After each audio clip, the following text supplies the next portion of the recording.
Senator Enzi, way back about 50 minutes ago, you said that much of your work is under the radar. Certainly the No Child Left Behind Act, which you had a major part in, was not one of those pieces of legislation. Considering the deficits that exist currently, how do you think NCLB can move forward at a fully funded level? It's always been interesting to me to watch this funding debate on whether it's fully funded or not, and to notice that under the years that the Republicans were the majority, we increased the funding for No Child Left Behind more than the 2 times that the Democrats during my tenure have been in charge. So you can talk about full funding, you can do full funding, but what needs to be done is some changes to the bill, and Senator Kennedy and I, Senator Miller, who's the chairman on the House side, and Congressman Miller, the chairman, and Congressman McKeon have been working over the last year to change No Child Left Behind with the suggestions that we've gotten from across the nation, and been working on a parallel course together. Now, what happened is that the presidential candidates decided that they were going to take a little different approach to No Child Left Behind, and they'll get a say in it but not a vote in it after whoever's elected. And everybody was afraid they would undercut their candidate by doing the right thing. So No Child Left Behind has been put on the back burner as far as being reauthorized.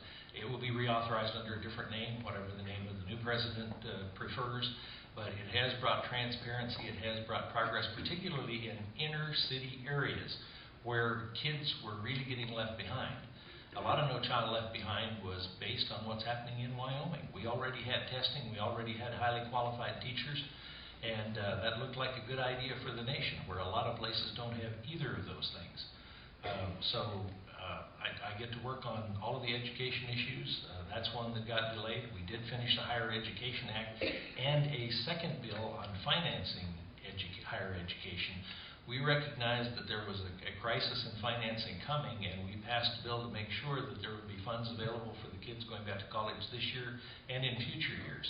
And incidentally, that passed unanimously too, which is working under the radar and across the aisle. Under the radar to me is not doing the national TV programs, which my colleagues are more than happy to use that time, and I'm willing to let them do it. All right, and Mr. Rothfuss. Well, I didn't have a handy No Child Left Behind, so I can't speak from that experience.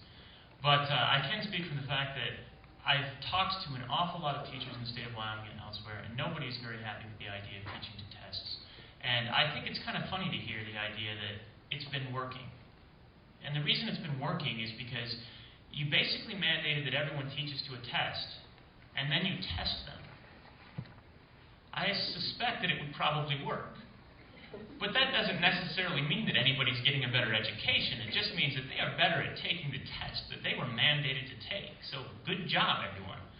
I hope some of the provisions that are in the changes that Senator Enzi is talking about take that down and go back to what I've heard from a lot of teachers, where we need to teach people to be free thinkers, creative thinkers, innovators, not teach to a test. Give some freedom to the teachers, enable them instead of punish them.